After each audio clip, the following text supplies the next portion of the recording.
I think they shouldn't change it because I feel like that's another skill you kind of have to have when you play RTA, you know? Not blinking? Ken Yeah, I Baller. guess.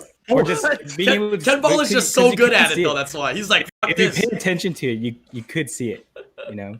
Yes, I know. But sometimes I even go back on the replay. It is so fast you can't even read it. Wait, there's a ragdoll user. Wait, there's a ragdoll user. No wonder. Oh, yeah, ragdoll user right here. This is a ragdoll user. That's why. He doesn't want anybody to see it. This guy. Wait a minute. Aloha, everybody. From the YouTube channel. Welcome back to another podcast today. As you can see, we got 6 people on the podcast today. Yeah, and it's the first time we're doing this. I accidentally forgot that I invited too many people, but we'll see how it goes. I think it's going to be a lot of fun. It should be a lot of fun. And maybe if this is a thing, we'll do 6 people podcasts in the future. We're actually doing a SSA versus Aftermath RTA battle right here, right now. Oh, shit. I guess I'm joining Aftermath then. It's confirmed. Wait, you're not in Aftermath? No, I'm not in Aftermath. I'm in Squad 0. Oh, or Squad 0. Yeah, I'm in I'm in Doubt right now, but Squad 0 is their like rank 2 guild. Ooh. And Aftermath is number 1. Oh, I see. Yeah. All right, so like Squad 0 is the SSA of EU. Are they? Rank 2. Are they? Oh, you're calling us rank 2? Wow. Well, right now we're rank 2. See, that's why. Sure. Okay, well, I guess we're gonna talk about that later. But yeah. Yeah, we'll actually talk about that. You know what we're going to talk about. But yeah, so for those guys in the chat, let me know if there's any volumes I need to adjust for people that are on the podcast. Since we got a lot of people in here today, we'll try our best to facilitate it. But I think people have been getting pretty good at, balancing, when to talk and whatnot during the podcast in the last, since, we started this, it's gotten a lot better. So 6 people should be no problem. Let's get into today's first topic here. First topic is what you have already probably expected it to be. Right, we're going to be talking about that developer's note, right, that just got released like, 1 day ago, right? Something about the devs notes. They're talking about a new Siege tournament as well as new Siege rewards. So this is exciting because of the simple fact that we have talked about this in the past, right? There was a podcast a while ago in January with like Lucky and some of the people and some of our other podcasts before. We've talked about Siege and, giving out other rewards and ways to make it potentially more fun. So with this new change and update, what do you guys think about this reward? What do you guys think about this tournament style Siege? What implementations do you think it'll do for people in guilds, right? Will this make people, maybe farm a little bit less because they want to be in an actual guild now to get the rewards, right? We can talk a lot about Siege and give our opinions because anything that we want to see added or changed or removed, it's still developers' notes, so they can still make it better, right? Go ahead. I think it's really cool how Comtos is focusing on other content other than like RTA, and after this they might focus on even arena or guild war stuff. But it's really cool, like, because people will pull monsters like Shazam or Raoul and just be like rip, but they're actually really good in guild war, right? So this is really cool. It takes a lot of work, and they're working on Siege, and now there's transmog for Siege, so that's awesome. Hats off to Comtos. Yeah, I think it's definitely a beneficial change. As I was about to say earlier, I think the current Siege system is really broken. I think on every single server, there's like one guild that's like 300 points above everyone else. So it's like impossible for anyone else to get legend. So I think that's already like really nice touch to it. Yeah, I think that's actually the biggest thing, that have like the reset every 3 months. Because even now, if you actually made a new guild and you were way stronger than the rank 1 guild, you would never get rank 1 anyways with this system. At least not for like 5 years. So I think that's even the biggest part. And then the tournament's going to give it like more prestige. So I guess more people are going to try and focus on it. Yeah, that makes it more hype around it. So there's like, the end of season. Yeah, I think it's good for like people who are really competitive right now. But my feedback on it would be, I think it's a little too limited. Like maybe they should try some of the stuff they're rolling out with Arena, where they're doing like leagues and stuff. I mean, I don't really, I really don't do that stuff. But 20 guilds is like, like such a small fraction of the overall player base. Sorry, I'm adjusting the name here, but keep going. Yeah, I really like the incentive that they have of this Siege. It's gonna be really interesting to see how it pans out. I wish there was a way that we could really watch it. that's something that a lot of people say, like, maybe we could watch it somehow, but I don't know how entertaining it would be. But I would like to see some kind of battle, like, I don't know, maybe have them do RTA battles at the end. But I know it's different content, so it wouldn't really match. But I don't know. What do you guys thoughts on this 1v1 siege battling thing? I think the rules are like regular siege, but it's 1v1, and it's like 30 minutes for towers to come back up, so it's pretty fast paced. You guys have to Yeah, it's be there and ready. basically twice as fast. It's half the time, so everything like it's only 12 hours instead of the two 12-hour halves, and then 30 minutes rebuilding, so it's twice as fast. And then I guess we didn't talk about the rewards yet. I'm going to touch on that. I don't think the rewards are really going to change anything. It's still, you still get way more rewards from siege farming. So I still think a lot of players that are farming are gonna join these better guilds. So we'll see a lot of different people up there for sure. I like the rewards. It's like the background change and everything. I think they're going to start implementing it to maybe like arena or other content and bring it back. It's pretty nice. Yeah, I The like entrance that you ones look listed pretty in nice. RTA. Yeah. Yeah, the background. Yeah, and the entrance effect. That's pretty Yeah. Ooh. What do you guys think of the background only available for that season though? Did you guys hear about that? Did you guys read that? Oh, Like, yeah, you're that's only the gonna- rib. if you're the champion or you're the whatever place player, you'll be able to get that background, but it will get removed for the next season. So it kind of keeps you on your toes, right? That is kind of lame though. Hmm. Yeah, that's not very nice. I was hoping there would be a different one each time. That would be nice. Yeah, the They thing have is- to do a different one every time. Yeah. And then the rank one should keep the one where they won.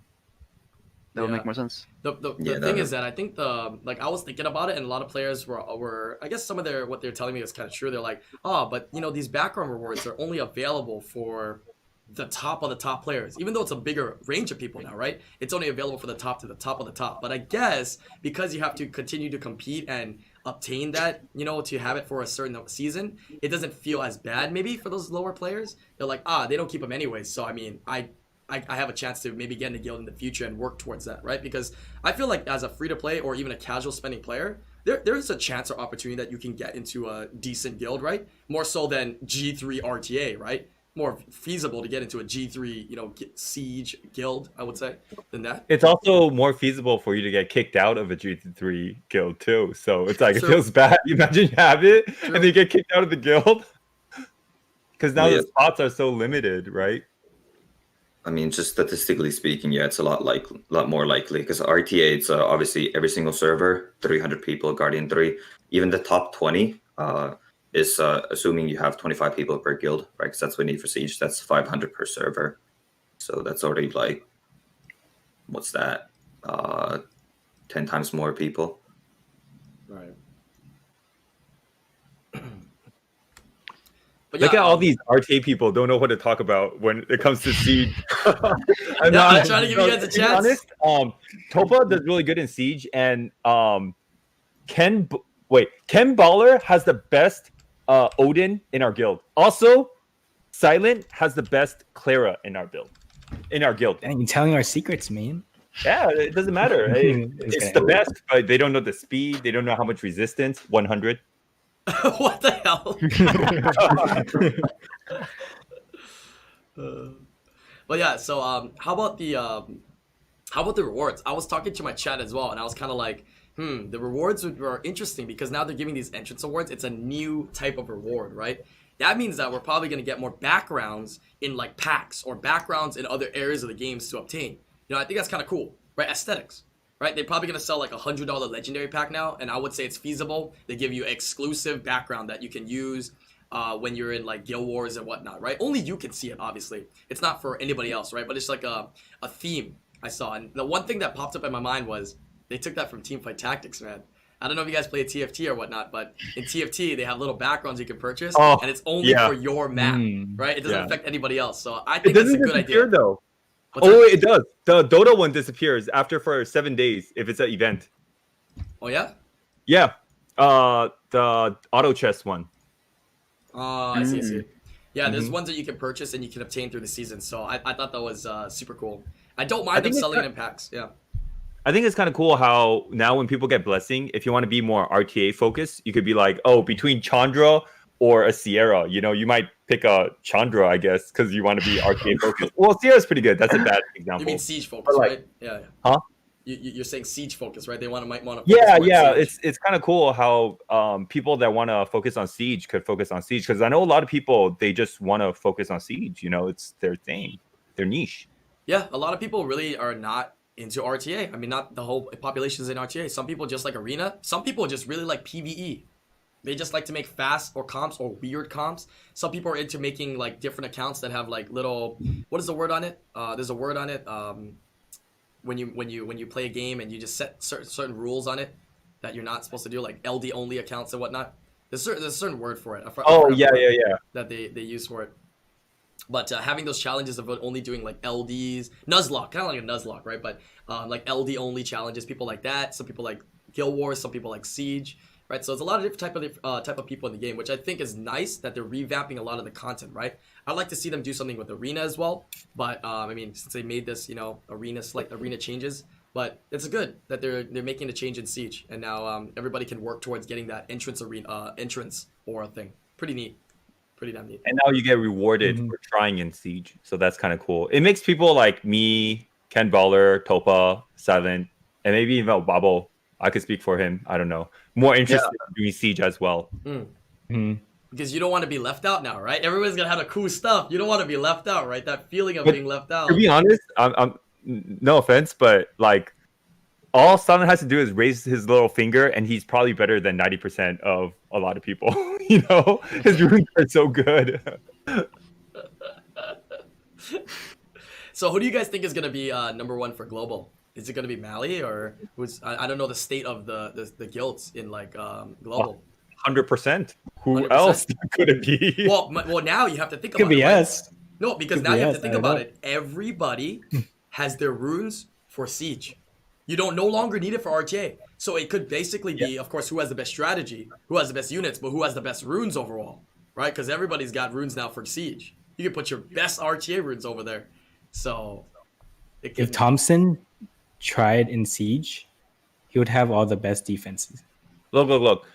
Mali is like Golden State Warriors, and SSA is like a team, a guild of all James Harden. Ken Baller's James Harden, Silent is James Harden, Topa is James Harden, and I'm James Harden. So, you know, like we're not gonna win. It's hard for us to switch our mentality around and, you know, flip it. We'll try, I guess. We'll try to pass the ball, I guess. Yeah, that was a pretty good example, I guess. But yeah, I guess. Yeah, Mali's pretty warmed up when it comes down to anything with siege, right? They got all That's the the thing details. is, you said like a rune strategy and all that. I feel like SSA probably has the runes, but Mali definitely has the speeders and the strategy. Right. So they, you know, been doing this for years. They know exactly like what to hit and all the call outs and all that stuff. We're like pretty unorganized at that. Yeah, because it comes down to the point thing, right? And I mean, everybody in those top guilds have decent runes, right? Mali's has good runes as well, right? Yeah, Even though you guys obviously. got good runes, they got some nut runes as well. So that's Well, gonna be they got, interesting like- to see. Well, they got like well-rounded people. Even people that aren't that fast are tanky. Like they have like Draymond Green and Steph Curry, but we just got James Harden, you know? All right, you're relating everything to basketball. Okay, cool. Yo, I miss basketball. Is that a big deal? I miss basketball, man. No, I'm just stating it. There's nothing wrong with that. There's nothing wrong with that. I mean, it makes it easier for people to conceptualize it as well, which I think is great. Exactly. Yeah, I need to Google some names. That's what I do.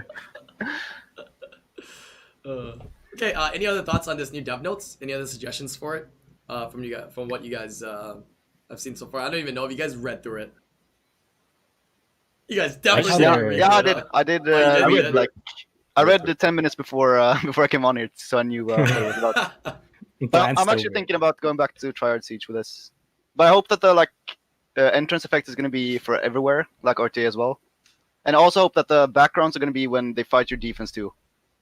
So they're like fighting in your background when they attack you. I see. A little bit more of a flex, right? Actually, I don't know, because then it's weird, because then they can't use their own background when they fight you. So I don't know. Doesn't the look of the towers change if you have a background? So some like a picture of something like different looking towers. I don't know if that was from the background or something else. Yeah, I wonder what the logistics is of that. If you have one and they have one, if it goes on what Yeah. they have, I wonder if it's just your own aesthetics. But the one that I really like is the entrances. I'm really glad that they made that available across all the siege ranks, or pretty much up to Conqueror. Which I mean, I think it's fair enough to try to get into a Conqueror 1 siege guild, right, to receive rewards. I think that should be not that hard of a task to do. But yeah, being able to get that entrance thing is really, really cool. So hopefully it's going to be available in all areas of the game. Looks pretty neat. I wonder if they're going to do different ones every season as well, which is kind of cool, kind of nice. They're Alright. gonna do different ones every season. I think It's so. Pretty, yeah. If Different colors probably too, because right now I think it's just red. Yeah, I think this first one is just red. So basic color. but it only makes sense if you get to keep it too. It Yeah, sucks yeah. that, like, yeah, you work so hard and Well, I mean the Yeah, yeah, background you that- can't keep, but the entrances you keep. It says you 100% keep them. Okay. Yeah. the So we- entrance one. Oh, okay, yeah, okay. entrances we keep. Backgrounds we do not keep. They go to the next You- player. Backgrounds. Yeah. So is the entrance like a separate thing from like your auras, I think so. or they're replacing the auras? I think it's gonna be separate. I know it's all it says so far is that you can equip it in the same place you equip transmogs and stuff. Also, that's I about find it. that really unfair for the development team in Come to Us. Because like, what if they make a really cool background, like Cherry Blossom or Sand Beach one, and you get to use it for one season, and it's gone the next season. You'll never see it again. If they make a cool one like that, they'll probably put it in a pack. I'm not gonna lie. They'll probably put it in that $100 legendary pack. Well, if you put it in They a will. pack, it has to be permanent. No, so yeah, I think those will be permanent. I think that's what I'm thinking. This one in Siege is I don't think permanent. You know what I'm saying? If you put it in a pack, then you wouldn't need the need to try hard in Siege because you don't need the reward anymore. You bought the pack you want. No, the ones in Siege is a different background than the ones that they would sell you. You know what I'm saying? Yeah, but then like once you got the one you want, you're less motivated to do. Oh, Siege. true. You know what I mean? Then that Yeah. means they may not sell it in packs then, because No, that it takes away an has to be incentive. permanent. How could it not be permanent? So they Yeah. probably can't sell it in packs. No. They said specifically these backgrounds are not permanent though. In the thing they said in developer notes, but it's still dev Yeah. notes, right? They can change it. They can change it. Even the name things, they're permanent. Like Tree still has his from like 2017.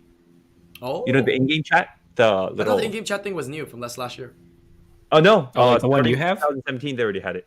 Oh, interesting. That thing stays on your account forever. Yeah, Interesting. I'm not sure what happens if you change names. I think it stays the same because he changed his name from Tree to Sai or Sai to Tree. Yeah, and he still has it.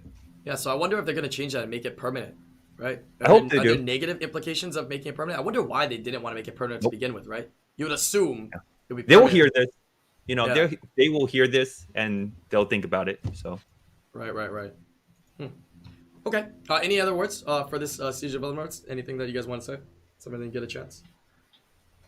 Nope. Okay. All right. Moving on to the next topic here. Topic number 2. I gotta move these because of we adjusted everything. We're gonna talk about RTA here. How's your RTA season going? Yeah. Any specific RTA system changes you want to see? Right. We talked about matchmaking before. How's that violent proc change going? Right now that we're over a season deep into it. Right. With the adjustments of violence on each turn, people getting higher chances. Like, how do you feel the overall RTA is, the actual system? I'm not talking about the units and whatnot. The actual system of RTA. Violent changes, matchmaking. What else can we suggest to improve that area of RTA right now? I think, know. Yeah, you go ahead. first, Ken. Okay, I think for specialty they had the win rate or the win streak. You get an extra point. You like that? I think I would want it on the regular RTA. 'Cause now, let's say I get 3 or 4 points, right? I win 4, I lose it all, right? If I have that win streak, I'll still be ahead a little bit, right? Okay. But Yeah. I don't know. He has Peter Ragdoll, so do you want to really listen to him talk about this? Shut up, dude. In a Gani Hathor meta, he has Peter Ragdoll. Just saying, All right, fine. No, I like that. Or one. it's a ragdoll Pater meta now. Okay, sorry. go ahead. My main issue with the system right now is just the matchmaking. Like, there's definitely some sort of like hidden MMR, because like when you're on a win streak, you get matched with other people who are on a win streak. Like, I've been on a win streak before, and then I get matched against like some C3 with like Peter Ragdoll, Gianna Yonghong, and it's like, what is this? You know what I mean? Yeah. I see. That's also the big issues. I feel like that there's some hidden MMR. I talked about this before, but then with this point system, how punishing it is. Like if you lose a couple of games, then you're going to queue into like G1s or even C3s. And then against those G1s or C3s, you need to win like 80% of the time to climb. Because if you lose once, you lose like 14 points, 12 points, and then you win like 3 points. So it's like impossible to climb at that point. You gotta win like 7 in a row, and then again you maybe your MMR is like G2 range again, so you can queue against those guys. I think Topa cannot speak on this subject because he's like rank 10 right now, and then Ken Ball is like rank 8. Like, what do you mean lose streak? What do you guys even know what a lose streak is? All he do is win. Well, sadly you can talk about it, but definitely not Ken Baller or Topa. What ranks are you guys right now? I'm like 50 or something, I think. That's 34. I'm not top. I fell because of this lose streak BS. I haven't climbed in 2 weeks. But the thing is, nice. Since we're still like relatively early into the season, since people haven't like the bar hasn't gone high enough to where you can actually like infinite climb without super high win rates. So that's why lots are so punishing, since most people are below that threshold where you lose a lot of points. Right? Yeah. So, I think even the top 100 is not G3 yet, right? Or it doesn't have the red stars yet. Yeah, 60 is like 70. I think is G3 right now. Yeah, it's not the whole entire 300, but so interesting. So with this matchmaking, the issue I've seen though is that some of the top players, right, and some of the people that are queuing up, I don't know how they like separate these matchmaking systems, but I've heard of people trying to queue up and it takes a really long time. Have you had a really hard time queuing up Topa and Ken Baller when you guys are at a higher point amount? What's the longest it's taking you to queue, or has it been relatively okay? With like when you have usually when you get like a high win streak, then it'll take like 2-3 minutes maybe. Still not too bad. Not too bad. Okay. Yeah. So because that's the hidden MMR again. If you go on a big win streak, there may not be anyone else playing that's like on a huge win streak. Like the longest I had was 14 minutes, and then I couldn't find a game. So right. I had like a 10-minute one, and it You had will a 10-minute queue? It'll say, yeah. You had a 10-minute queue before? I had a 10-minute queue, and it says it said found a match, and then it says reconnect, disconnected. You guys had that happen before? No, dude. Yeah, I had to happen after 14 minutes. Oh god. 14 minutes, damn. It started over. See, I think that's what they're trying to avoid. I think that they know that some people would have some long queues, and they kind of want to avoid that. You know what I mean? So if there must be something that they're not. I mean, obviously they're not telling us about the matchmaking and how the true way of it works, right? How the matchmaking system works, and obviously we know at this point that they hear the podcast and they hear our talks about matchmaking. We had a big time where we're talking a lot about matchmaking and whatnot. They haven't really fully addressed it, so there must be something behind it that's bigger than that we can see. But I think by the addition of what Ken Baller said of introducing in the win streak thing, I think that might aid some of those players that are having some issues, and you're playing and you're queuing up against a low rank and losing those points. It'll give you a chance to, hey, you're a good player, you want to climb, get on a win streak, right? And then even if you get matched with a low player and you lose, it's not going to be as punishing because you have those extra bonus points for being on a nice streak, right? I think that's kind of nice. I wonder why they didn't implement it yet from that special league till this RTA season. I thought they were going to drop it because most people said it was kind of good. Yeah, I was really surprised about that too. I really enjoyed the win streak, and I was really surprised when they didn't include it in this season. Interesting. How do you guys feel about the violence system right now in the position it's at? Right, my general thoughts is, of course, I'm talking about the violence system that's 5% more, 5% less, right? I feel like it I mean, of course, people are gonna be like, "What are you talking about?" Right? But I feel like it does in the long run average the amount of procs in each side. But I think it makes more procs occur too. How do you feel about that? Yeah, it's kind of like I think it's more fair, like overall, but it definitely tilts me way harder because when I know that I'm on 27% and they're on 12, and then they proc like 4 times in a row, still, I just lose my mind. True. Yeah, that's a mental thing. I didn't think about that. But I like it a lot, the violent change. It can be really frustrating, but overall it's really good. I just wish there was a similar thing for like resistance and despair procs and like most of the RNG things. Yeah, Especially for sure. yeah.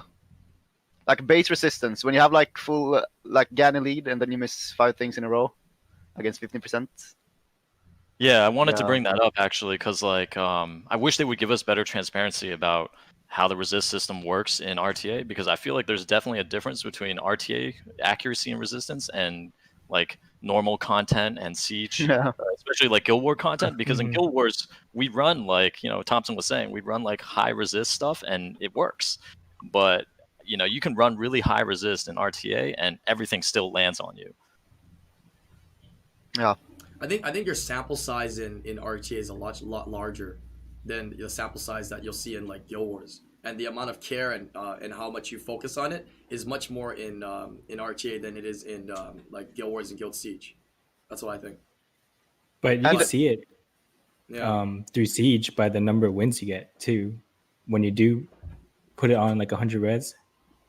So I don't know. I think Yeah. in Siege it could also be like they have no clue that it is on 100 res, and then when they go in with like low accuracy units, they're gonna lose most of the time. There's But gotta like be in- something Yeah. because sometimes like I know the Velajuel on my opponent has like 15 resistance, but it resists everything. There's just some units that resist more than others. Are you Like, do you sure? guys feel that?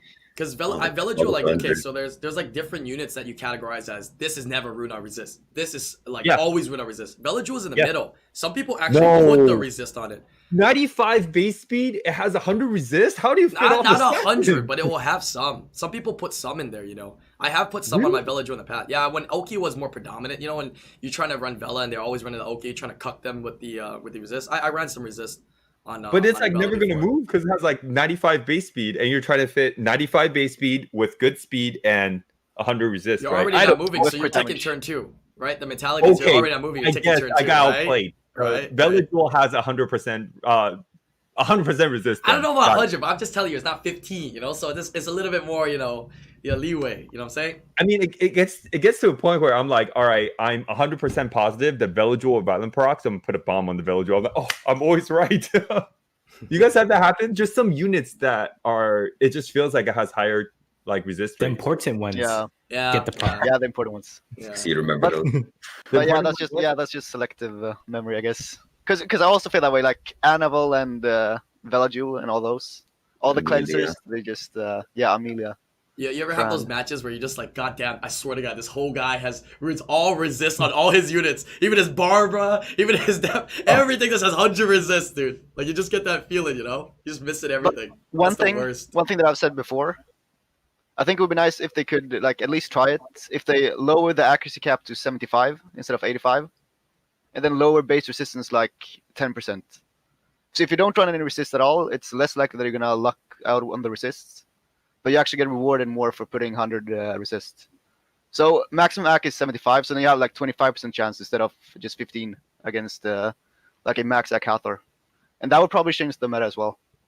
It'll Now give more you kind of value, stuff- like you said, to resistance. Yeah, I like that Yeah. idea. Interesting. I like that Yeah. idea. I like that idea. Yeah. I just want to know how resistance and accuracy works for some units, you know? Like, sometimes, like, you know that Josephine's going to violent proc. It always violent procs, right?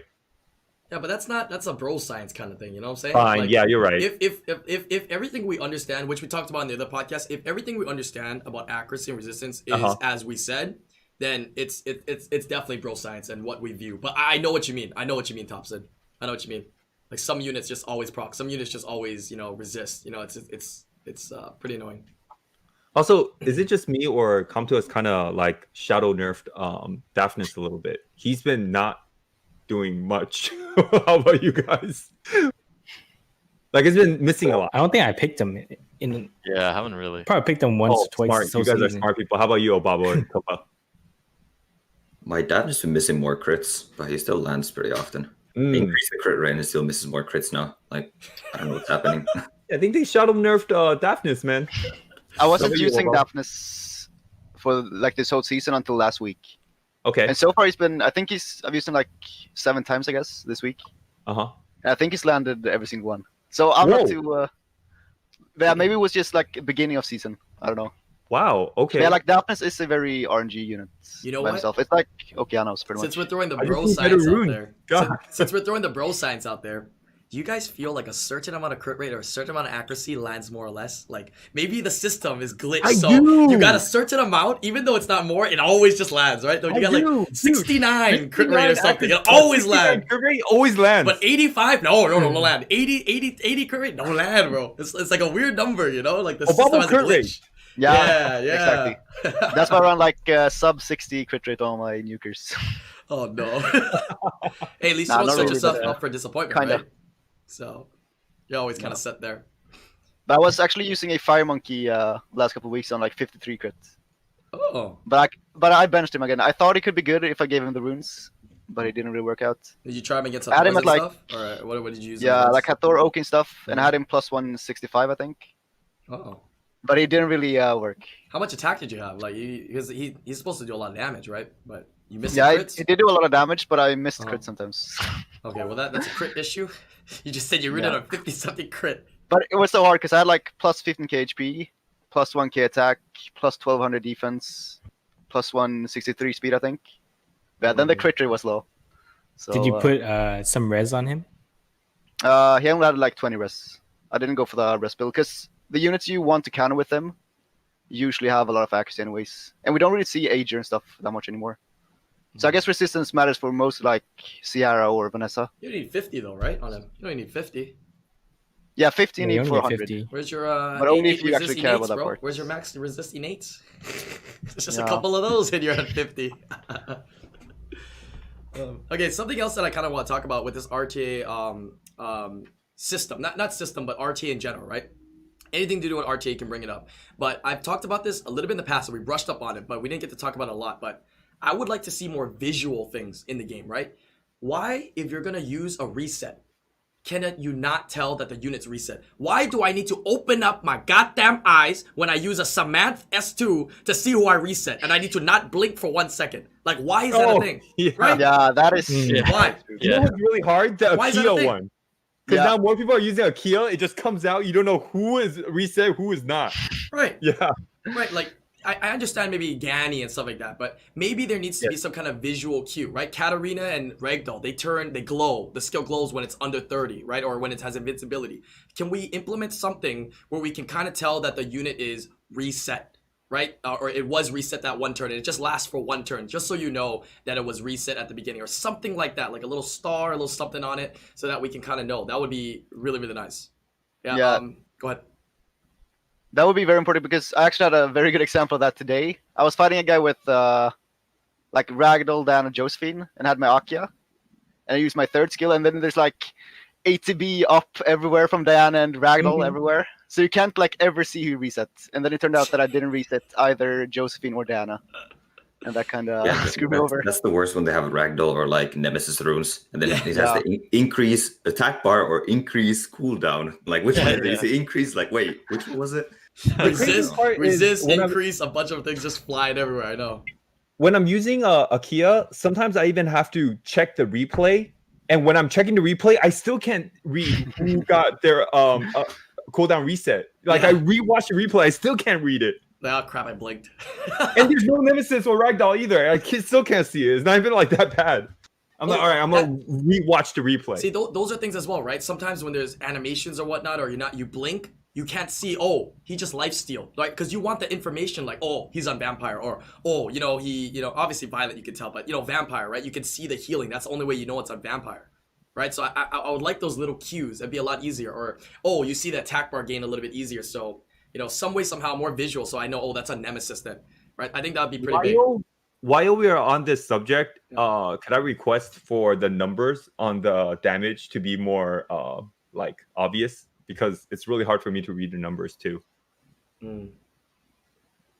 I was thinking, we were talking about this one time on my stream, and I think they shouldn't change it because I feel like that's another skill you kind of have to have when Not you play blinking? RTA. Not blinking. Ken Yeah, I Ball guess. Or just being able to. Ken Ball is just so good at it though. That's why he's like, fuck If you this. pay attention to it, you could see it.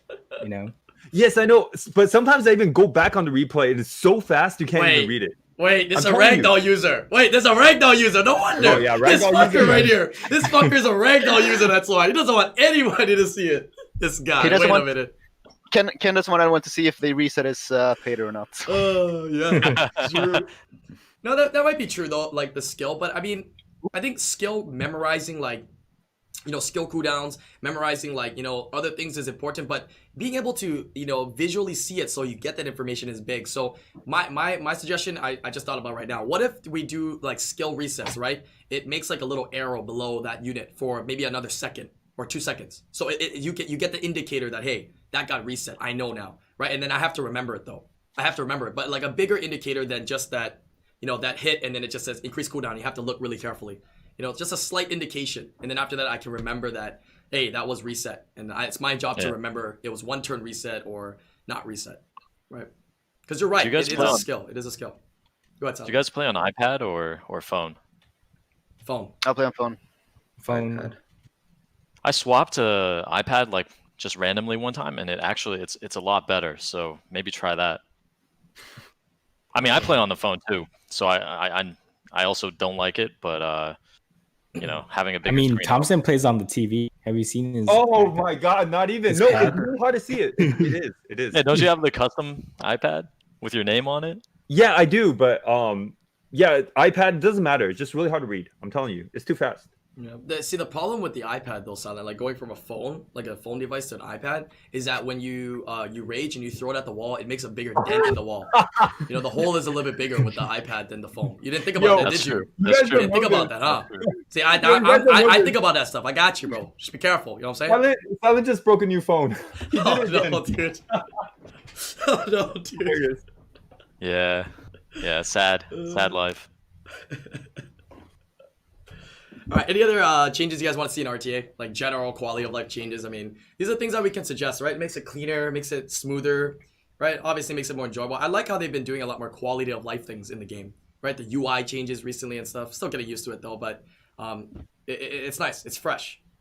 Anything else we can come up Maybe with? change Cairo's dungeon. How so? I mean, just like I feel like it looks pretty old, like the background. You want like a general. little bit of Visual. background change. Oh, Yeah, custom backgrounds. there, custom too. backgrounds. Topa got it. Mhm. Nope, coming in soon. $100 legendary pack. The bonus is a custom dungeon skin. Okay. Yeah, I don't think I'd be that against it, to be honest. But that could be something they think about in the future as a future reward for some area of the game, right? Custom dungeon skins. Cool. You know what Yeah, they can do is give the fastest times those skins. Fastest time for each. We Yeah. were talking about that last week. Actually, that's not a bad idea. But what Like you if said people earlier, beat a it? lot of people do just do PvE, do funky teams, try to go their fastest times. So I don't know why they wouldn't have a reward for that too. So That's a little bit of a flex. I kind of like that actually. Okay. Yeah, like a dungeon skin, and it's available for that month. And then after that month, when it resets, maybe it can reset when TOA resets, right? The time the fastest times reset again, so you have to hit them again, and then you can try to obtain that. And if you care about dungeons, that'd be kind of cool. I like that. I like that idea. I like that quite a bit. Yeah, that's nice. But I also agree with Ken, like, especially Giants looks a bit outdated.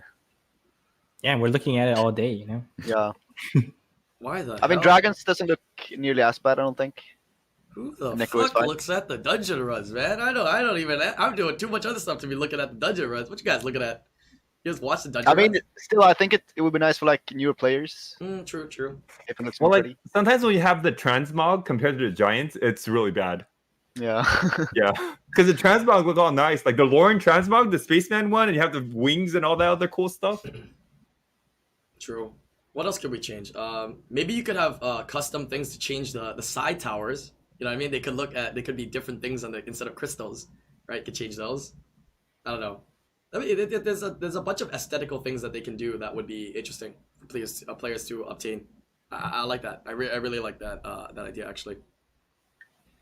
Okay. Any other things? That again, it's only focusing on like the top like 5% of people that's gonna get it. Well, I mean, if they actually reset try. it every TOA, it kind of pushes people to maybe go for it, right? Because sometimes you get your one best time, even if you're a good player, you have to kind of get lucky, right, to hit that like perfect AI auto run or whatnot, unless you're gonna manual it, right? So it's still a certain thing, and they just keep the skin for the month. That's what I was saying. So, yeah. All right, it could also be another page in your profile, right? #1 GB10 time, and then if you hit it, then it just stays, just like you hit G3 or Guardian, right? One time hit, it's like a page 4 or 5 or something like that. Just a achievement to achieve. All right, very good topics there. I think we made some good suggestions here for RTA. We'll continue monitoring that, and hopefully we can make the quality of life of RTA better. Yeah, through a bunch of different areas like matchmaking and whatnot. Topic number 3. Yeah, getting into the nitty gritty here of, of course, balancing buffs and nerfs, as we always like to talk about. We got a random balance patch mid-season last season. Now, I don't know if it's going to happen again this season, but if it does, what do you want to see? Right? Or whenever this balance patch, the next one hits another month, 2 months down the road, what do you want to see? Right? Obviously, we talked about Miho, but other units, and we got different people here today. Let's talk about it. What do you want to see change? How do you want it changed? For good or for worse? Nerf Pater. Oh. Okay. Oh yeah. Explain why he's so strong and what you want changed on him. Nah, I'm Serious? just trolling. He's not trolling. He pulled Volantis. He has the rights to say Nerf Pater. Go ahead, let it All out. right, actually. Why don't you say buff Volantis? Yeah. If Buff they- Volantis. if they I think tweak him a Volantis little is bit, provoke. if they tweak him a little bit, he can be good. He's like here. You know what I mean? He's better than the average the average pool of LED fives, but he can. Just making away in the speed, easy. So do you Triton? What's Yeah, the base that's speed on that dope. thing? I think even if you buff his speed, it won't make a difference because people are just bringing Juno Tetra to counter Volantis. Right? Volantis needs to do something to, prevent that type of. Wait, but wouldn't he be a new first turn stripper with no elemental disadvantage with debuffs Well, being applied? there's a lot of units like that. And let's be honest, Chu just strips everything. It's so Wait. consistent. Silent. Don't you have Nyx as well? Yeah. Hmm. Yeah, Nyx Volantis. I think that's actually a sick combo because then He you get does 2 turns provoke with AoE. That's all he does Yeah. now. That's oh, what that's I'm all saying. you do. Okay, yeah. That's what I'm saying. But- Use, Even Yeah, if he you does think sometimes. Volantis and Juno, Volantis and Nyx, they could still bring in Juno Tetra. It's still really good counter for that, right? So they should Yeah, add that's true. they should add Oblivion to Volantis skill 3 for your Yes, that will fix it. There you That go. is it. Yeah. That is what Silent is looking for. Wait a minute. Thank you, Tova. Wait a minute. Great. That Or sounds just a pretty sick unit that does nasty. AoE Oblivion, and damage. Lots of damage. Imagine if Volantis got that buff, puts Oblivion, and it was given to Thompson. Oh boy. Add that with Nephthys and 2 No, strippers, don't and talk you about need anything giving else, to dude. me. Talk about giving to Silent. I don't care about it. Yeah, until you want it good until you But, get like, it. So like on a more serious note though, I was thinking, and I messaged you this, Brian. Oh yeah, let's talk about that. That was a good idea. Yeah, I wonder if like instead of, because I think they have a hard time buffing just like the skills, because like you look at like Fermion and Veligul, right? They tried to buff Fermion by making the second better, but it actually just made Veligul really good.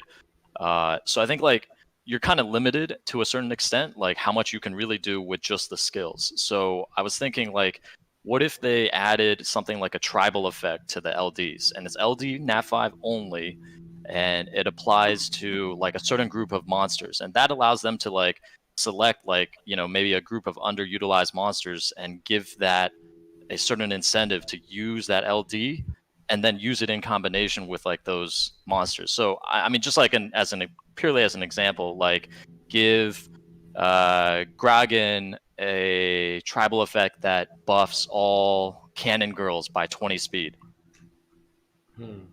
He's taking this comparison with like TFT with like synergies, like trying to see if he can incorporate synergies, because I thought it was an interesting idea. Silent told me, because by incorporating synergies and potential stuff like that, like things like twins, how twins have a thing with one another, like some kind of synergy between units, it's going to be the ability to change the meta and bring in units that are not used before, because now they're so viable as a key component for that, right?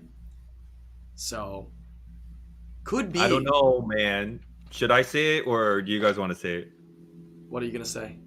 He has all the Fairy Kings. So who has like one full race, Who Draft has a all long Fairy card Kings. version? You win, Exodia. It's just you win. He Right has in the all the front. Fairy Kings, man. You want me to say it or someone else gonna say it? But it could be But, like, I something feel like- interesting. Yeah, I feel like that would maybe, depending on how they do it, it might be enough to like make some of these really unusable LD Nat 5s like interesting. and then in the draft you're kind of like forced to think about like, do I want to let that through and allow them that synergy, or is it a force ban to ban this really crappy LD Nat 5 and then they get everything else through, you know? It's because Silent has all the crappy ones.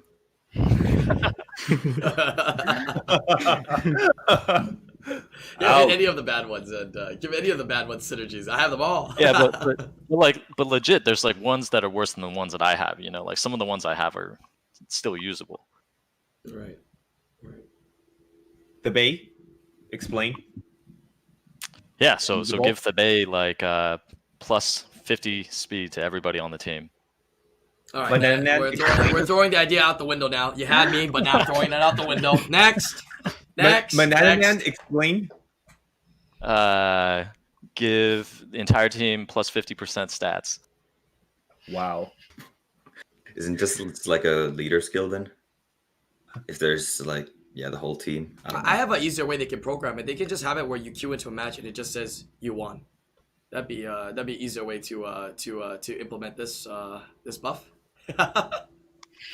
Yeah, no, I'm trolling, but like it should be like more like targeted to like a certain group of monsters, and I don't know like what the buff would be, but like maybe it's like I said, like maybe it's like cannon girls, maybe it's like elemental nat 3s. I don't know. I haven't like thought all of it through, but like I think that gives them like an extra lever that they can pull besides just like flat bonuses. Obviously, like 50 speed is ridiculous. So that would be interesting. Like, there's a lot of combos. I mean, obviously, you're thinking first of like monster families, right? Having them synergize, just like twins. Certain types of units synergize with one another. But what if it had to do with their stars? Would that maybe promote people to want to use 2 and 3 star units more, or maybe even use 4 star units more if they got some kind of bonus? Like, hey, you got two 2 stars in there, they're gonna get extra stats. You know what I mean? Or 2 3 stars in there, they can get some extra stats, and that makes them potentially more viable. I don't know. Right? Just playing around with some random ideas. I feel like they're doing Second Awakening for that, so True. the lower stars don't really need like any more bonuses, and they also have like 20-star league for all of that. I True. feel That's definitely true. Yeah, it's a big idea that Silent's putting on the board, but I mean, just something to think about, right? I mean, I would like to see more units like twins synergies in the game, right? Maybe not as crazy, but some other synergies. That's the only synergy that we have right now in the entire game, right? I'm aware of that work with one another is boomerangs and chakrams. So more of that could be interesting, right? I mean, I don't Ragnar mind, Arta, Nephthys Jana. Okay. like leader skills, like full fire leader skills, so you go like full fire team, but no one uses those. So Yeah. I guess you could add those. You add a leader skill to the ones that you mentioned that aren't really usable in RTA. Add like arena leader skill with them as well. Yeah, it'd be kind of nice. Like, what if they had dual leader skills? That'd be cool if they implemented double leader skills onto certain units, right? They have a leader skill that's the whatever that they regularly have, but they could have a second one that's for their family. You know what I mean? Dragons all get this buff, or in this area of the game, you get this kind of skill. I don't think that'd be an issue with double leader skills. I would like to see them change Beast Monks, though. I keep talking about it. Beast Monks to Guild War leader skill, though. That'd be big. Especially with this new Siege thing coming out. Next patch. It's coming out next patch. Yeah, it's like this Siege thing coming out, man. Like, you give Beast Monks the Guild Wars leader skills, man, there's going to be a lot more different fun comps. And a lot more usages. And the Bay's going to have the Kuman Beast leader skill, 24% speed. I think that's awesome. Wait, what? The Dark Anubis is going to get the Fire Anubis leader skill. And that'll be cool. If he got that, sure. I think a lot of units like that we're talking about, right? If they got leader skills for Guild War content, might become a little bit more viable and interesting now with this new Siege thing coming up, right? Might spark some more, I think that's all the Bay need, the Commune leader skill, right? To be good. Why don't they just give it a 33 then? Guild Wars 33, just like Gildner and Sylvia. Screw it. I don't know, AoE brand, and you could match with the Armor Breaker and a Stripper. It's kind of good.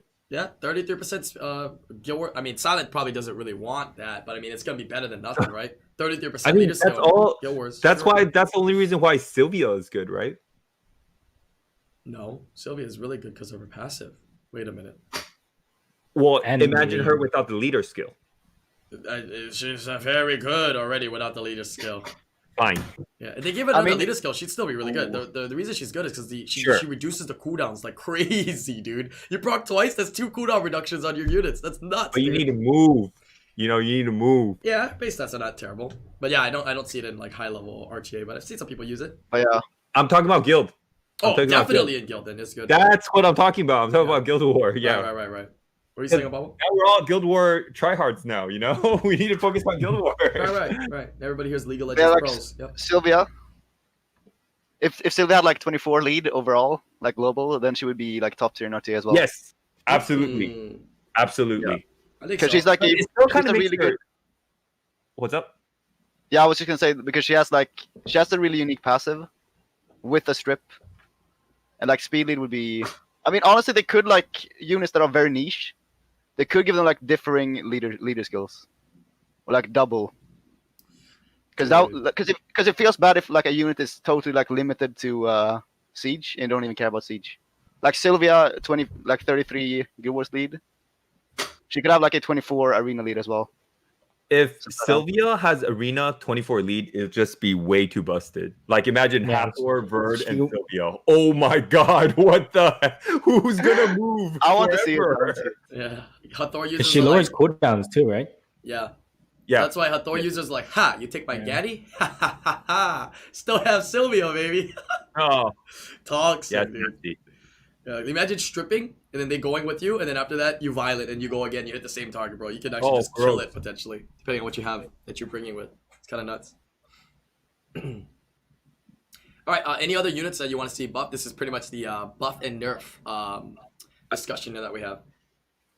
I think for Beast Riders, I think when they dismount, they shouldn't lose their debuffs. Yeah, Because I think that's pretty OP. Like if you have an attack break on it and you dismount it and they lose it, I don't know. Yeah, I've been saying that. Do you have a I think they could. I think they could like lose the like stuns, freezes, sleeps, in ability effects, but they keep all the like glancings, attack breaks, and everything. I feel that would make them more balanced. It would make Or them, when they dismount, just make them lose their attack bar. I think Yeah, that that would too. work also. That would also fix. yeah, because Yeah, that would be good too. yeah, but you have to keep in mind though, like one of the biggest ways to deal with them right now is just to take them off the mount, right? And now that if you do that, they'll be even weaker, right? So is it a big nerf or not? Do you have a Beast Rider, Ken Baller? Yeah, I have the Savannah. Oh, okay. All right. Like it is a. Seems it like is the a big ragdoll nerf. users got some issues with Marver and Masha. I'm picking on you today, Kevin. Yeah, I'm picking on you, bro. Yeah, but he's not the only one that's having issues with Beast Riders. Definitely. It's they are strong units. They are strong units. I do want things to simmer a little bit. I think we can start talking about things that can be changed about them, but I want things to simmer a little bit. You know, they're good. Like let them stay good for a little while, right? Let's see how good. You know what I'm saying? So yeah. But also to what Silence said before with like the synergies and stuff, that they like buff a whole family when they're trying to buff one unit. They have like done the case with like Tian Lang and Laika, where they just improve the skills, and I'm hoping to see more of that, where they're not like afraid to like differentiate the skills.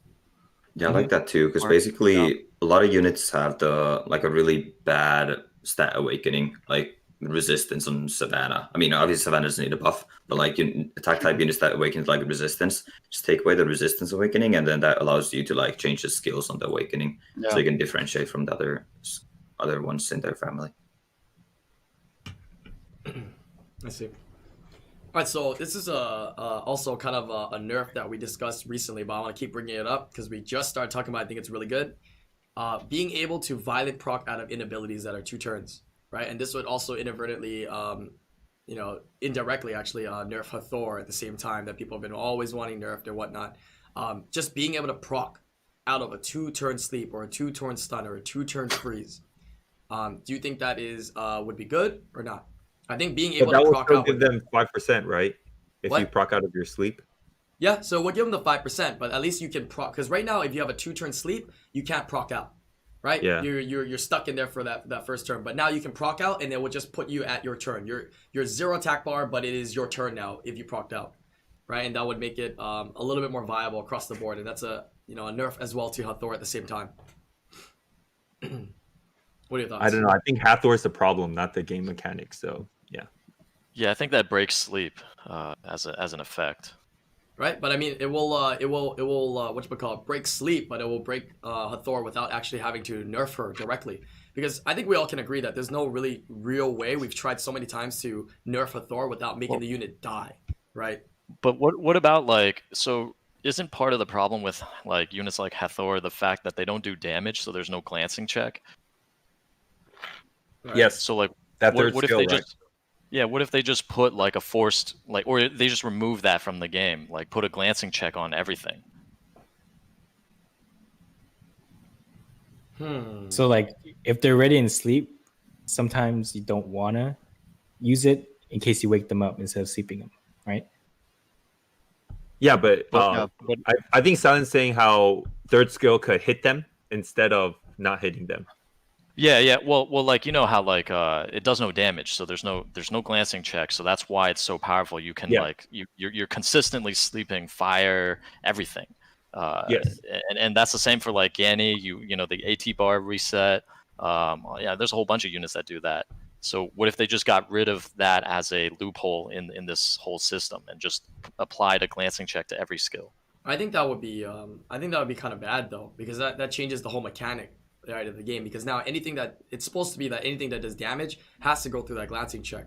But if you're doing that, that could have a rippling effect on a lot of units, because now they have to go through the glancing check and then through the accuracy resistance check. It's gonna kill a lot of units, right? It's gonna kill a lot of CC comps. It's gonna kill a lot of units out there. But then, isn't most of the units besides Hathor have to go through it anyways? There's No, a lot of Ganymede- units that land debuffs, right? If- that If don't. Ganymede's third skill hit all Right. units, then it won't be that well paired with Hathor, right? I mean, you're still going to ventilate second turn, but yeah. Yeah, but what I mean is like you could leave it as a no damage skill, but like force it to take the glancing check.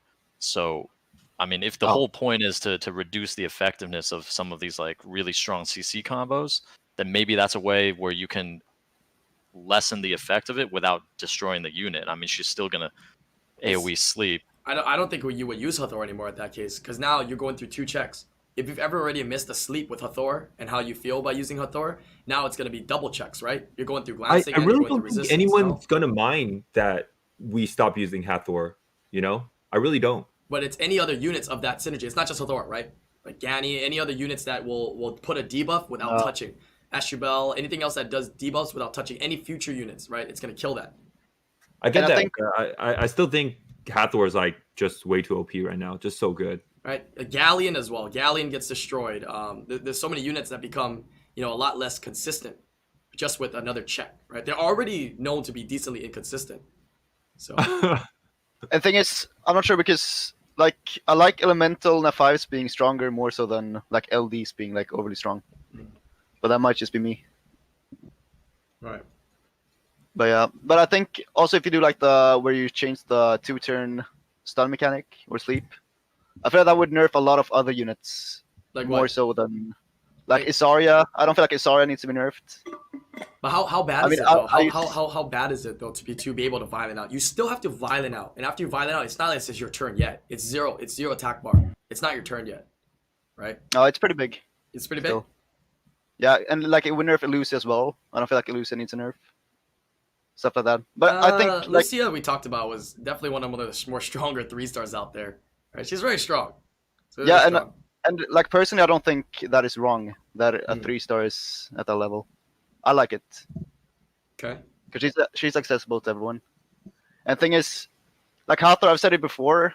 I don't know if you also agree, but like if you change her, she doesn't like 100 to 0-1 unit. She just has the same ATB reduction on everyone. I feel that would already solve a lot of things for her. She would Now still be that- good, of course. But yeah.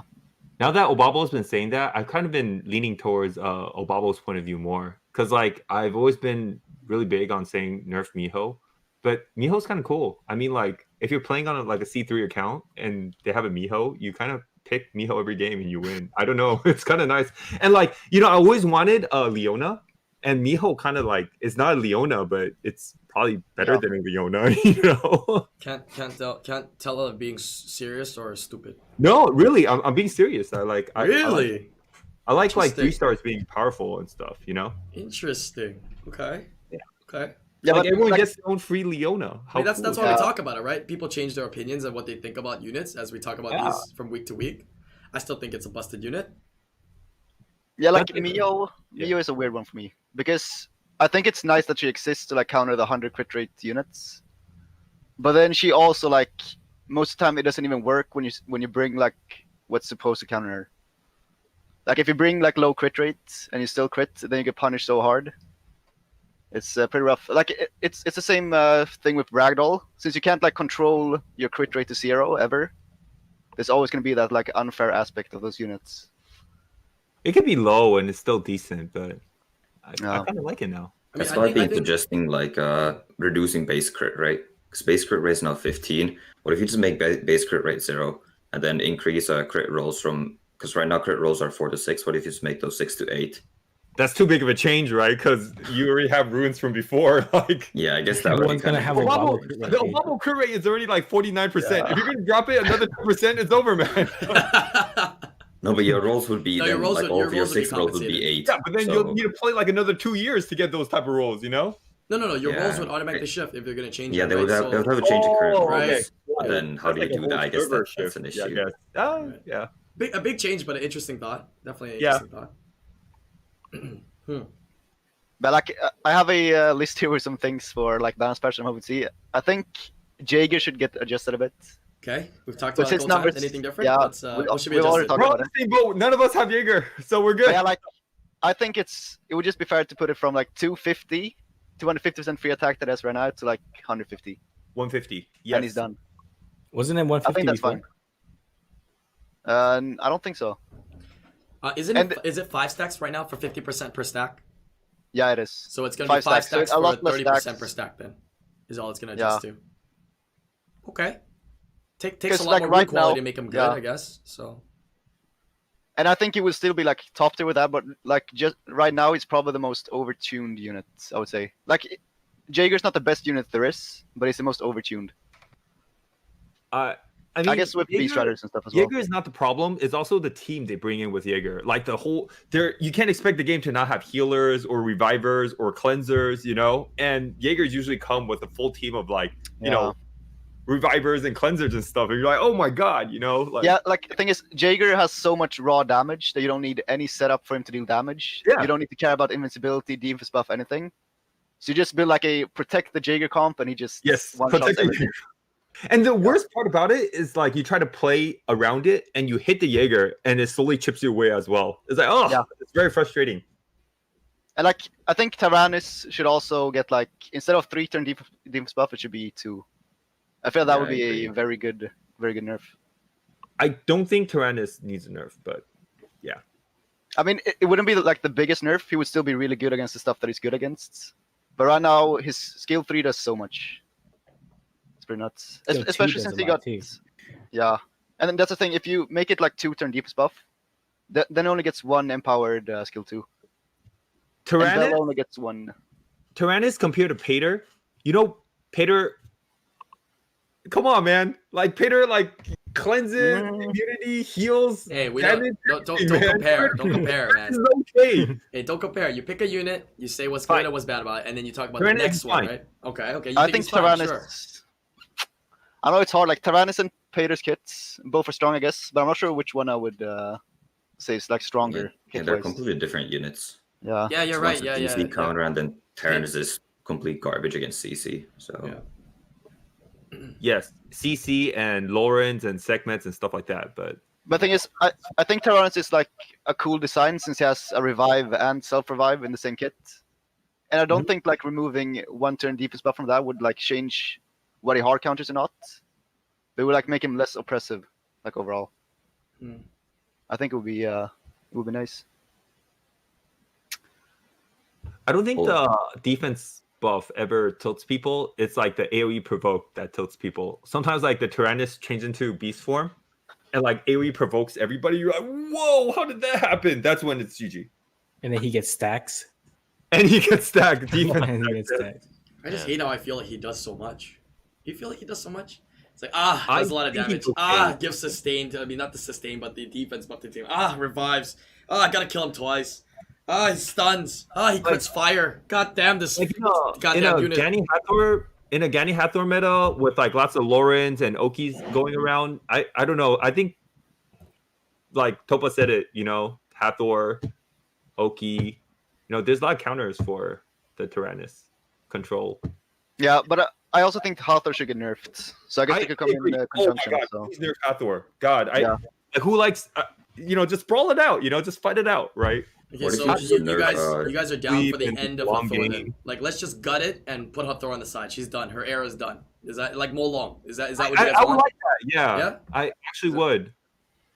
You know, I think. I It's, mean, I would pick Hathor, and they'd pick like 3 cleansers or 3 immunity, and I don't really blame them. I'm like, yeah, they should pick 3 immunity because I picked Hathor, what were Like we it saying? forces the game where you pick Hathor, and then they go like Lauren, Veligul, Fran, and I'm like, that's okay, I deserve it. What were you saying? Then you pick Topa? Gianna. Yeah, you pick Gianna. What if they just nerf defense buff and defense break? Because right now those are both 70%, while attack buff and attack break are only 50%. Mm. Because then that would also kind of nerf. defense buff. Yeah, Yeah, the percentages. dude, defense buffed Arda, that one shots my whole team. Like, I can name a handful of defense units, and half of them are not good. And don't tell me Copper Bulldozer, all right? Wait, that No, nerfs no, my Copper what? Bulldozer? Wait. Yeah, and that's good for Siege. No, I like not thinking. I like clicking 2 buttons and just clearing, dude. Defense break, I get it, but defense buff, I think it's at a comfortable spot. I don't know. Why do you have a problem with defense buff, Topa? I don't know. I think it's just because of my hate for Artemil, but Oh, okay. Well, yeah, that one. because defense buff Artemil, like revenging every turn, that's literally like half of my HP gone every time. I Yeah. move, Okay, so- got it. Automil's a good one, but if you list a whole bunch of defense monsters, Ramahan, Bulldozer, Copper. Yeah, I guess defense units are pretty weak in general because of Yes. But that's also because of defense break. Like if you Tyranny, also nerf defense break, would that help the issue? I don't know. Yeah, I think that would actually be nice because then you can use defense type units without actually caring too much about the defense buff. Well, the defense is actually more valuable against the base defense is more valuable. Varus. So like a percent. Yeah. So if they tune it down to the level of attack buff and attack break, that would actually be pretty nice.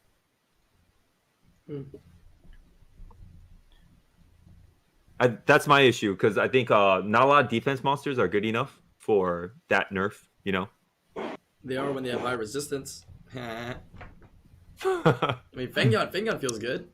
Like even though he's a defense type unit, he feels really good when you have high resistance. It's not that good. There's a few like Veligul is decent. Tyrannus is decent, but even with defense buff, they still they're okay. Maybe they need Like, resistance not buff. impressed. They need a new What buff are called the- resistance buff. What Gives are the resistance to your defense entire units team. that are used in RTA then? Other than or defense buffers that are used in RTA other than Tyrannus? Laura. Wedget. Okay, yeah, I guess you're nerfing those two, but because we were talking about a Tyrannus nerf, so would that be a sufficient nerf for Tyrannus just changing the defense buff? Yeah, what else? So I feel puts like it'd be defense a buff up? buff to most defense units, like Veligul. If you're bringing a Veligul, then if you defense break the Veligul, he still does a little bit more damage because the defense break isn't as strong. Amelia, right? Laura is innocent. Please don't nerf Laura anymore. She's never done anything to you. No, you got Amelia. Who Yeah, else do that's you true. have? That's true. Amelia, Laura, Tyrannus. There's not too many though, right? That are seeing a lot of high level. Wedget. Oh yeah, Wedget. I think that's it. I don't think there's anything else, right? Maybe Olivia. The whole family. Yeah, there's Olivia. Silver, Olivia. Copper, and all of those. The whole Copper family. Yeah, I guess you destroy the Copper Dozer Cleaves, but that's about the only team that relies on defense buff. I feel. Right, those are the only ones that kind of use defense buff. Super true. One of I think everybody's favorite monster to use right now is Abelio, and he benefits from defense buff a lot.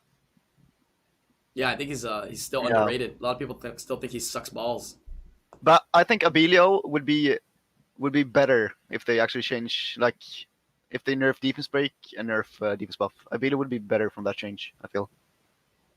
Yeah, because no one uses defense buff with a Belio. They only use defense Yeah. break against the Belio. I use defense buff with the Belio, but don't mess with my Laura. She's innocent. Okay. Thank you guys, man. Don't nerf Laura anymore. But so, like triple revenge Verd, like this season, it's actually been a like legit pick. What do you think about triple revenge Verd? I think it's too strong. I think it's okay. There's times when it doesn't revenge, and the player using the triple revenge word is actually very frustrated. Yeah, like that's the thing. It's such a weird like mechanic to have. I don't know if it's healthy. And I think also don't like the people building triple revenge birds really slow. In a way where, like, imagine I'm playing you, and I know your triple revenge bird is really slow. I could read the attack bar right away and be like, oh, okay, that one's triple revenge, then we just don't attack it, right? So I like the triple revenge bird really close to your regular bird, so people can't tell if the triple revenge or the violent one. There's always PTSD when you touch a verd. Like, you just feel like the whole world just slows down as your attacks are hitting, and you're just clenching your butthole for the word counter to come up, and then it comes up every time, dude, every time. So what do you want to do? You want to gut it? You want to get rid of it, right? A lot of people always say, "Oh, just don't let it get the attack gauge on revenge," right? That's the biggest. It's such a gimmicky mechanic, you know. Yeah. If you get beat by it, it don't feel good. When you beat people by it, it feels okay, you know. Because the one time I brought a triple revenge verd into a Alexandria, and the Alexandria went 7 turns, and I never procced once on stream. Yeah. That's the issue of RNG counters. Like sometimes they proc too much, and other times they don't proc at all. Like, yeah, I use my triple revenge bird against like Chiwu, Beastra, or Use it against me all the time, Toba. Gianna. It doesn't revenge. And then I'm like tilted because it doesn't revenge. Like 45% 3 times. Why does it? Toba, use that on me all the time. But the thing is, like, it shouldn't Yeah. it shouldn't just auto win you the game either when it does happen. Like, I think that's what's like kind of messed up with it, is like, if it does happen that 45% hits, like, it's insta GG for the other guy. I don't think there's like, you know, even Antares, right? Like, you still have to like stun, and like people risk it with their Dianas, but that's just the Diana. It's not the whole team, and it's not like the game is over. Like, the second he gets that 45%, the game is over. Is the game actually over, or is it? I have to agree with often it David is. on this one, because like not only get the 40%, he gets another turn and he boosts Yeah. another. You know, it's yeah, crazy. That's true. That's true. And thing is, like, this season it's a like very legit pick, since it is a good counter against like Gianna Savannah, Chiwu Savannah, everything with like double AoEs that don't Yeah. really see the Verd. Like, it's a very good pick against them. Like, you get just from the Verd, you have like 70% chance of winning when there's 2 Yeah. AoE checks. So it's like a very good pick. It's weird. Because that's a comp that I really hate seeing as well, and a lot of people have troubles with, is like the Chiwu Savannah, like those Yeah. first turn comps and stuff. How are you gonna deal with them though? Now with one less. Yeah, that's the option? thing. That's the thing. Now let's pretend the Verd just disappears from the game, right? Are we gonna have a lot of problems with those comps now, even more? Like, Yeah, there's gonna be more problems with those comps. how do you deal So with that's why I would those? like to see it with some Beast Rider nerfs. Yeah, because I feel I like know. that's pretty much the strongest team right now is Chiwu Savannah. I don't know, maybe I'm wrong, but it's like one of the strongest teams. I think it's the one that nobody likes to see. Honestly, nobody likes to see. The moment you see it and you have a Chiwu as well, you try to take the Chiwu away. Do you not? But Yeah, but it's hard. Yeah, I think it's weird because I have Savannah, so I might be biased. Mm. But I love fighting Savannah teams, and I don't rate her too highly. Like, she's obviously very good, but I wouldn't say right now she's on a really high win rate. But I feel like it's gonna flatten. Yeah, I think I it's don't just have a something that people Savannah, need to figure so out. I don't know. Yeah. Wait, oh, sorry, David, you could go first. Oh, sorry. I was just saying, I think it's just something that people need to figure out, because like it just Yeah. came into the meta. It's Yeah. the season's like 3-4 weeks in, so it's really strong right now because people just don't really know how to deal with it. I just think that like a single unit. I mean, I like the idea that you can use your runes in a creative way to give you an advantage, but it shouldn't be like you can bring a unit that's like a insta GG kind of moment. Like that's to me that's like breaking the meta. Or not the meta. It's too unbalanced. It can give you an advantage, but not like literally sway a huge percentage into it. It should be able to sway away into your side, right? But it is big. Yeah, the revenge and also getting to move again and then boosting your team again is it is a lot. And thing is, like, if they actually remove the revenge mechanic from Verd, like as Silent would say, if they would like shift back to like if we go back to like Violent Revenge Verd, it was even more frustrating when the Violent Revenge Verd revenge procced as well. I just think that mechanic is really weird. So what if the revenge was half effective? Would it not be enough? I'm curious. It would be enough. It would be enough. Like, Okay, it would be enough for it would be enough for Triple Revenge Verd to still be good. Right? It will So- have to completely take so- out attack power gain on revenge. Yeah, so it'd still be too good with a half a half. Even with reduction. like 5%, it will still be good. So like if they decide to remove the revenge mechanic from Verd, I hope they add some like another buff or something in the patch, which could combat the like oppressive things that Triple Revenge Verd used to counter. That would be nice. Something that is more consistent. Like right now, Chiwu Savannah, man. fun What to are you play guys against. drafting against that? I'm just asking for a friend. Yeah. I'm just asking for a friend. Verd and Leo. Okay, Yeah, Verd Leo. Is yeah. like let's the say you don't have Verd Leo, okay? I'm just asking for a friend. How you guys deal with Chiwu Savannah? Chiwu Savannah, Tritons, Giannas, whatever. Like that combo is just sick nasty, man. Like, The thing is, I think fire units in general are a very big counter to Savannah. Because like Yeah, Savannah, true. her third skill is really strong, Mhm. but doesn't have that like Hathor effect where she just ignores glancing. Okay, It's like even Vela Jules can be really good because then it's real RNG for the Savannah player. so more fire than in general. I think Yeah. Juno's not bad. I know you use Juno a lot, but at least Juno's Yeah, stripped, Juno's pretty good. speed buff and stuff too. So Yeah. you know, I you know, if I don't do that, then you know I could keep my butthole safe from Savannah. But then now I bring fire, and then I turn my butthole to Barbara. Is that the is that how I do it? Can you guys tell me where to turn my butthole, Yeah, please? yeah. Having some troubles Yeah, like- here, guys. I'm asking for a friend. Just need some Savannah knowledge drafts are- here. Savannah drafts are fun sometimes because they like differ a lot. Because sometimes even if they go like Triple Revenge Verd and Leo as the last two picks, then I could like respond with having like a Belnus and then picking a Rocky as well, and they have like no immunity and they just lose to those two units. So it's like very weird. So sometimes even Verd Leo won't even work. But it's sometimes yeah. too. Yeah, but you guys are right. The it's new, it's fresh, right? I keep saying it. Let it simmer a little bit, but you know, eventually we're gonna have to start talking about this, and it's gonna have to end the simmering soon if we can't figure out solutions for it. But we just really have to have people test out more units and more counter picks against these to really. Speaking figure of out. testing out units, your Savannah and Ken's Savannah, do you guys like it on Violent more or Swift? Well, I don't use it in RTA, so I think Violent, or maybe I think Violent is still the way to go. I think it depends on what like if you use it as a standalone unit, then probably Violent. If you're on like in a Gianna Chiwu comp, then probably Swift, I would say. Is there any despair opportunities? Because oftentimes I know people have a lingering despair set sitting on the side. Is it not viable on despair at all, or no? Because I've always thought that wouldn't. I've always told people to rune it on despair. Because I know everybody's got that set sitting on the side, right? That's not usually on a prime unit, and they move it off. So I've Yeah, always thought despair was okay.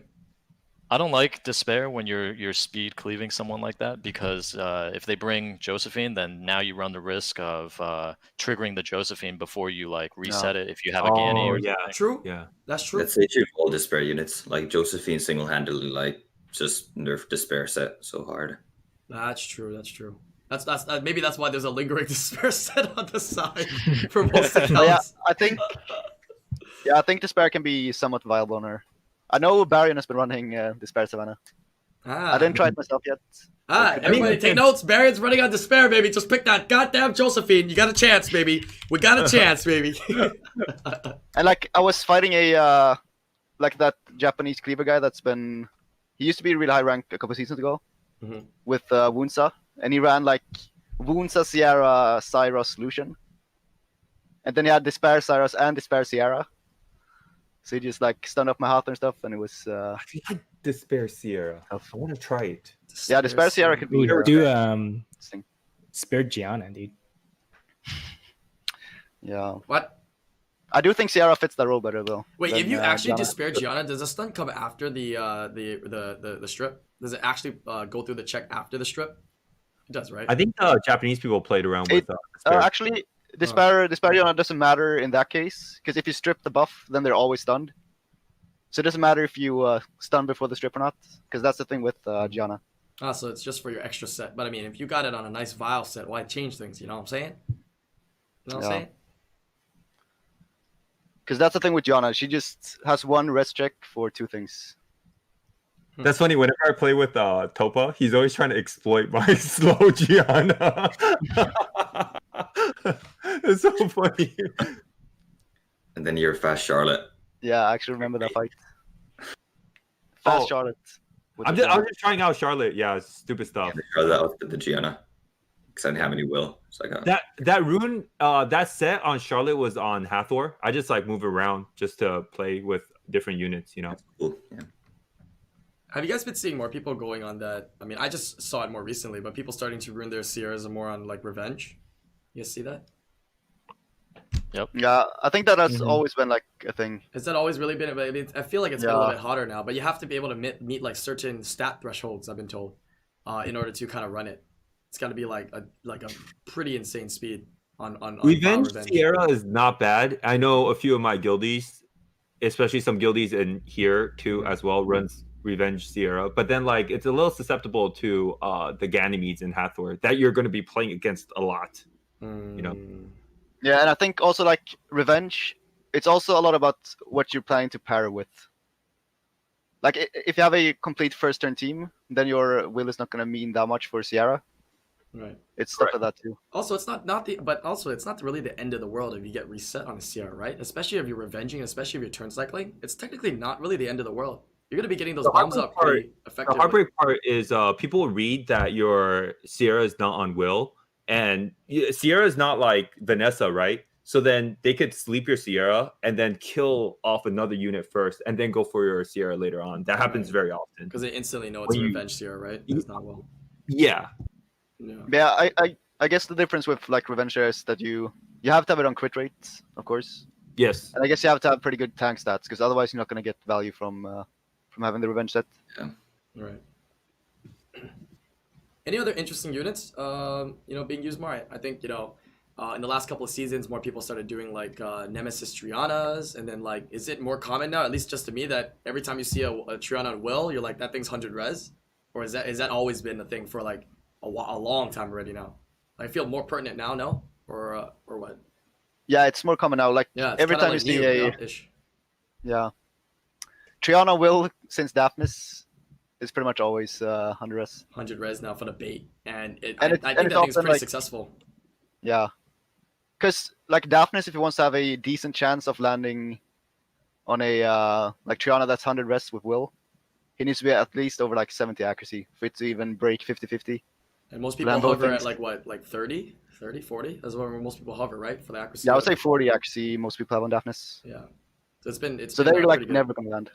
Yeah. Never have your Daphnis at 60% accuracy. Never.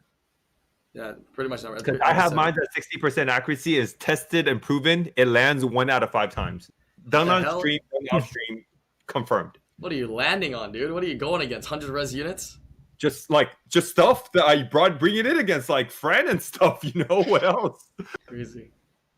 Yeah, minus 65.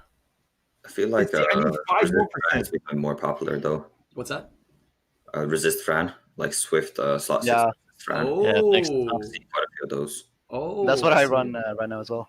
All because of the Daphnises, right? Because it's a big thing. Because when you get queue into a bobble, right? If you have 100 resist, it's already a chance that you cuck him. In the second part, he's probably gonna miss the crit. So you're probably good almost every situation against whole bobble.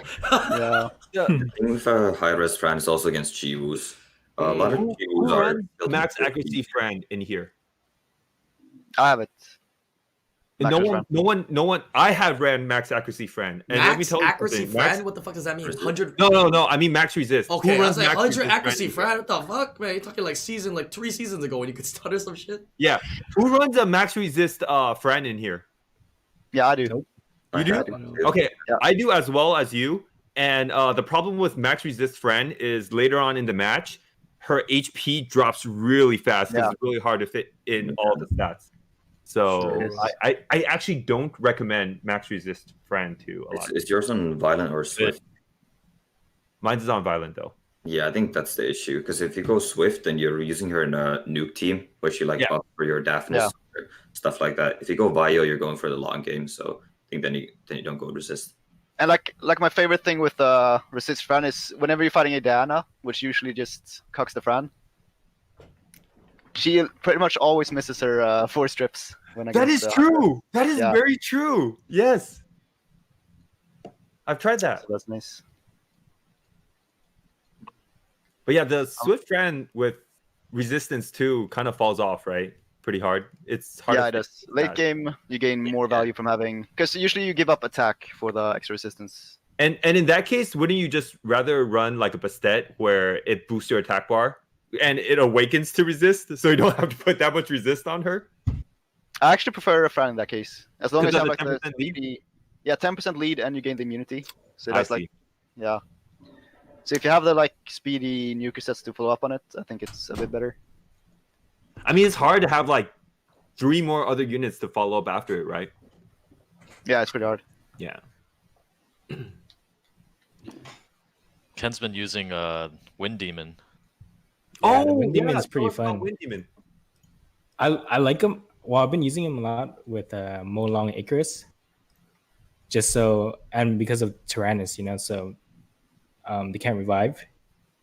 But I like how he kind of counters Hathors as well, because he wakes up everyone. The people that I don't know, his skill 2 wakes up everyone if they're slept. So it's been pretty fun. HP lead too, 44%. Which unit Yeah. is this? A demon? Is it The Yeah, Wind Wind Demon. a wind demon? Wind demon. I see. Not to put you on blast or anything, but I think it only applies to you because most people, when they pick like Molong, Icarus, and Mephisto, they just ban Molong, and then they only have like Icarus and Mephisto, and they don't kill anything, right? Right, But but then you then have Peter then- Ragdoll. So yeah. But then when they take Ragdoll, I bring Bulwark too. Oh, okay, I see. So you have 3 kills and Mephisto. Nice. And then like Ileana for the invincibility value. Yeah. Oh, let's talk. Okay, we got a couple minutes here, like 5-10 minutes here, but let's talk about Ileana. It's been a topic that we talked about on Friday as well. You guys seeing it a lot? I think she's OP. Yeah, Yeah, she is. I think she's OP. Yeah, Nuts, huh? pretty good. She's OP. Pretty much but have a- also, she's OP, but you also have to read the people that are using Ileana. They're using Ileana at like 280 speed. So it's like, yeah, they're OP, but you have to invest really good runes on her as well. Well, I mean, over the past like seasons, everybody moves that best prime Vile will set around, right? I think she's like, if you have her, like a lot of people are investing that into her right now, like because she's that good and valuable. Like, I haven't even been using Fran that much anymore. Just use Ileana. The frustrating part is sometimes I feel like I still want to bring in Fran only because she heals, right? You know, when you use the match true, with that's true. Ileana, she doesn't heal, and it gets a little frustrating. But Mhm. yeah, I feel like Ileana's better for turn cycling crowd control comps, Yeah. and then Fran's better for like the bruiser fights. Yeah. 100%. yeah, like that skill too. Oh, so good. Yeah, it's pretty nice. It's pretty nice. Tell you that. But the thing, the thing about ruining up Ileana, I mean, it's a great unit, but it has to move behind all your fast units. But your units have to be really fast as well. You know, it kind of enables. So like if you have like a 300 Swift Hathor, then it kind of gives the Hathor a violent proc when she procs. Right. Are you- But I are you mean, guys- Yeah, exactly. But I think that's what most people are doing. They're like, they're having Swift Hathor, and then they have like stuff like Gani, which have Yep. really nice base speed. So it's easy to put him above the Ileana. Yep. And then Ileana after Gani. Yeah, exactly. Yeah. Yeah. So- And then just sprinkle in a little Verd and just infinite Yeah. turns. yeah, that's true. And even if people don't go that fast, I mean, just having the Ileana that fast taking first turn with that safety is so nice. The immunity and invincibility is so good, dude. It's actually so good. I think people that use Ileana, they might find no success with Ileana because not at a speed along with their units. That's why it's not working for them. You know, You're saying they don't have the runes or the speeds, or is it their speed tuning and how they? there's speed tuning and the runes both because Ileana requires really good runes to rune, Mm. and it pushes all your units to have to move above that threshold as well. Yeah, Ileana speed tuning is weird too, because after you boost a unit, that unit should lap Ileana again. So you actually need to have like a pretty big gap between those two units too to make full value of it. Say again? Because a unit that outspeeds Ileana turn 1, Yeah. so like your Hador moves, say, Right. then your Ileana moves, boost the Hador up, she moves again, but then Ileana has this little bit of attack bar, so the Yeah. Hador needs to be a decent speed faster than the Ileana To lap. in order to move again in front of the Ileana. Oh, so And like then a you will natural lap in front. after, and then maybe Ileana procs and boost up again. So. Got it. Ah, okay. I didn't think about that. Interesting. That's true. I I wonder think what that it's speed Maybe gap is. Ileana doesn't have to be that fast to push that threshold. Yeah. Mm. Well, I mean, unless the rest of your units are really fast too, but Is it 1 tick? They have to be faster. Or is it 2 for that? I'm not sure. Yeah, I have no clue either. I don't have Ileana, but JLN says Yeah, that's interesting. a speed tick ahead. So a speed tick ahead. Okay, interesting. I think it's 2 ticks because after Ileana moves, she's 1 tick, and then in order to lap her, you need Yeah. to tick faster. Hmm. I'm not sure. So doesn't that make it easier to rune her? At least like for the average person, like if you're not running super fast teams, then the speed requirement is slightly, because you're 2 ticks below, and so your speed requirement's not quite as high, and then the rest of her stats, I mean, you just want her really tanky and resist, right? Yeah, she could be very Yeah, easy. but you don't want her too She doesn't slow. even need resist, to either. be honest. I mean, but the thing is that if you have extra stats, that's probably what you can aim for is resist, because she's not a Yeah. unit that's a bruiser type, right? Hard units to rune are the bruiser types. You don't need that crit damage. So it's just that speed, tanky. That's it. You know, the accuracy doesn't need to be very high too. So in terms of efficiency wise, shouldn't be too difficult. Yeah, to yeah, rune up resist and is use pretty her. nice on Ileana as well. Agreed.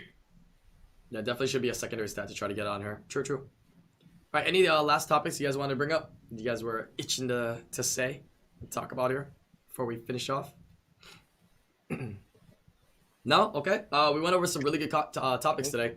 Went over a lot of things about the new Siege, developers notes. We're going to see how that comes out, when it comes out, right? Could be soon, could be in a little while, but interested to see when that gets released, as well as made some good suggestions for RTA system improvement, right? The actual RTA battle, the quality of life of RTA itself, and then finishing off with some buffs and nerfs, which I think were really great. Thank you guys for taking the time to join me for today's podcast. If you guys are watching on YouTube, I'm going to put all their links down below. It's the most links we've seen down below, baby. Yeah, we got 6 people today. So let me know what you guys thought about 6 People podcast, right? I don't think it was too crowded. I think a lot of people are, you know, it keeps it so there's no dead time or dead air whenever we got it. So maybe we'll do more 6 People podcasts. I don't know about 7 and 8, but you know, 6 looks like it fits pretty good. So 5 or 6 seems like a really good amount. Leave your comments down below. We continue to enjoy, or at least I do, continue to enjoy going through those. They've been pretty fun. Got to see you guys' suggestions and your guys' comments down below. But all right, I'll see you guys on the next live streamer podcast. Peace out, everybody. Bye, All right. everyone. See you guys Goodbye. later. Later.